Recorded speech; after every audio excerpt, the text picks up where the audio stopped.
Social media की chairperson है वो कह रही हैं उनके अकाउंट कई लोग डील करते हैं। अभी बहुत साफ है कि कांग्रेस की जो बातें हैं, इनके अकाउंट्स कहां से डील होते हैं, ये देश को समझना चाहिए। एक बात में तो बहुत दम है। उन्होंने कहा कि हमारे अकाउंट जो थे वो दूसरे कई लोग डील कर रहे थे। पहले उनकी गठबंधन की एक नेता हैं जिनके प्रश्न वाले अकाउंट विदेश से डील हो रहे थे। अब कांग्रेस की आप ये समझिए, जो सोशल मीडिया की चेयरपर्सन है वो कह रही हैं उनके अकाउंट कई लोग डील करते हैं। अभी बहुत साफ है कि कांग्रेस की जो बातें हैं, इनके अकाउंट्स कहां से डील होते हैं, ये देश को समझना चाहिए। कौन कौन सी शक्तियां डिजिग्नेटेड डिजाइन मैसेजेस भेज देती हैं जो सीधे एज इट इज कर दिए जाते हैं, ये अपने आप में इस बात को प्रमाणित करता है कि कांग्रेस और इंडी गठबंधन किसी अज्ञात शक्तियों के हाथ में खेल रहा है। अपनी हार को निश्चय देखते हुए इंडी गठबंधन के नेताओं की निराशा, हताशा और कुंठा इस तथाकथित मोहब्बत की दुकान के अंदर से एक जहरीली जुबान के रूप में सामने आती जा रही है। पहले भी प्रधानमंत्री श्री नरेंद्र मोदी जी के प्रति एहसास कमतरी यानी इंफीरियरिटी कॉम्प्लेक्स, ईर्ष्या और ग्लानि के कारण अनेक प्रकार के आपत्तिजनक, अभद्र, निंदनीय बयान दिए गए। परंतु अब ऐसा प्रतीत होता है कि इस तथाकथित मोहब्बत की दुकान में सिर्फ जहरीले सामान ही नहीं है, यह किसी सियासी फरमान का हिस्सा है।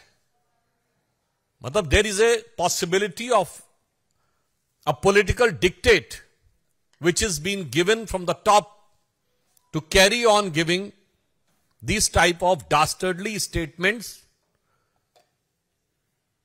not only against Prime Minister Shri Narendra Modi ji, but going to the extent of creating a divisive mindset among the people of the country. यानी अब सिर्फ प्रधानमंत्री श्री नरेंद्र मोदी जी के प्रति अवमानना और इसके बयान से आगे बढ़कर भारत के अंदर विभेदकारी, विभाजनकारी और राष्ट्र के विरोध तक जाने वाले, राष्ट्र की एकता पर आघात करने वाले बयानों तक आ गए। और कई बार ये लोग किस प्रकार का ज्ञान देते हैं, यही समझ से परे है। देखिए देश को कैसे भ्रमित करने का प्रयास करते हैं। अभी केरल के मुख्यमंत्री श्री पिनारी विजयन ने सीए के ऊपर बोलते बोलते एक बहुत विचित्र बयान दिया। यह बयान जितना विचित्र है उतना ही स्पष्ट इसकी मानसिकता है। उन्होंने कहा कि भारत माता की जय और जय हिंद के नारे पहले 2 मुसलमानों ने लगाए थे, इसलिए क्या इस नारे को त्याग देंगे?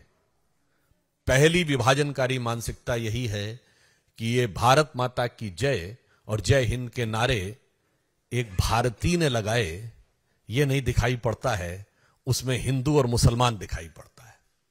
दूसरी बात,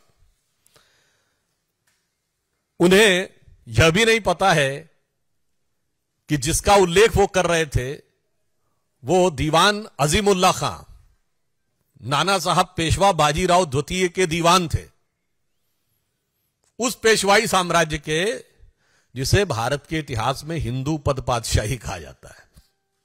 तो देखिए आधा अधूरा ज्ञान, टकराव करने के लिए सब कुछ।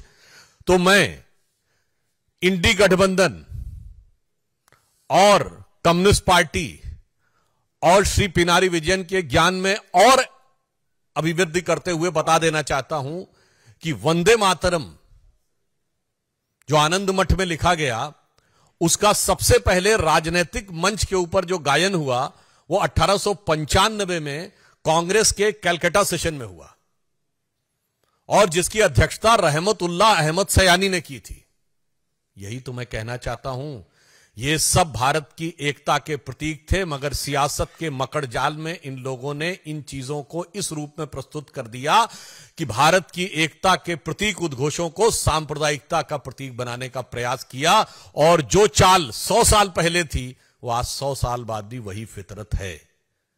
कृपया भारत की एकता और भारत के गौरव के उद्घोषों के ऊपर विभाजनकारी राजनीति से परहेज करना चाहिए। और पुनः मैं कह रहा हूं, इंडी गठबंधन इस बात का जवाब दे पूरी बात की आई कहां से। और मैं पुनः कहना चाहता हूं, उससे भी आगे बढ़कर, जिस भारत माता की जय और वंदे मातरम की बात कहते हैं, पहले तो पता नहीं उनको, शायद वो लेफ्टिस्ट ही ज्ञान है। अरे भाई, ऋग्वेद के पृथ्वी सूक्त में लिखा हुआ माता भूमि पुत्रो हम पृथिव्या, ये धरती हमारी माता है, ये देश हमारी माता है और हम इसके पुत्र हैं। गीता भी माता है, गंगा भी माता है, गौ भी माता है, भारत भी माता है, धरती भी माता है, मगर कम्युनिस्टों को उसमें कुछ और नजर आता है। तो इसलिए अब यह सवाल स्वाभाविक रूप से बन जाता है कि इंडी गठबंधन के नेतृत्व के लोग इस बात का जवाब दें। अब आप आइए दूसरे राज्य पे। तमिलनाडु के मुख्यमंत्री एमके स्टालिन साहब ये कहते हैं कि तमिलनाडु के लोगों को उनके लिए वोट करना चाहिए और प्रधानमंत्री श्री नरेंद्र मोदी जी के प्रति उनके मन में, अब तो मैं ये भी कहूंगा, सिर्फ अवमानना नहीं है, असुरक्षा का भाव आ गया है।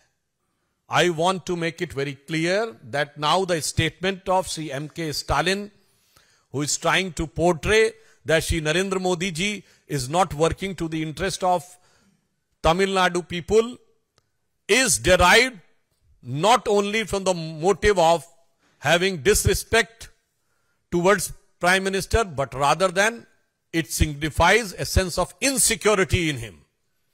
Because at present, Prime Minister Shri Narendra Modi is the most popular leader even in Tamil Nadu. और मैं फैक्ट के रूप में बता देना चाहता हूं, भारत के इतिहास में पहली बार ऐसा हुआ है। मैं पूछना चाहता हूं, प्रधानमंत्री जी ने अभी काशी में एक माह पूर्व तमिल में जो बोला था उसे एआई के जरिए सीधे तमिल में ट्रांसलेट किया गया। मैं विनम्रता और चुनौती से डीएमके से पूछना चाहता हूं कि आज तक कभी किसी भारत के प्रधानमंत्री की स्पीच रियल टाइम में जो हिंदी भाषी क्षेत्र में दी गई हो, तमिलनाडु में नहीं, हिंदी भाषी क्षेत्र में दी गई स्पीच तमिल में ट्रांसलेट की गई है? अगर की गई हो तो बता दें। यह प्रधानमंत्री जी की राष्ट्रीय एकात्मता के प्रतिभाव का प्रतीक है। क्या काशी तमिल संगम और सौराष्ट्र तमिल संगम कभी हुआ? आज भारत की राजधानी दिल्ली में गौरव का प्रतीक जिसमें G20 हुआ, उस भारत मंडपम के बाहर नटराज की जो मूर्ति लगी है, यह तो तंजावुर की से निकली हुई नटराज की वह मूर्ति है जिसे तमिल संस्कृति में सबसे गौरव का प्रतीक माना जाता है। इसलिए मैं कहना चाह रहा हूं कि आज आप भी चाहें तो नमो ऐप पे जाके चेक भी कर सकते हैं, सभी भारतीय भाषाओं में रियल टाइम ट्रांसलेशन उनकी स्पीच का अवेलेबल है।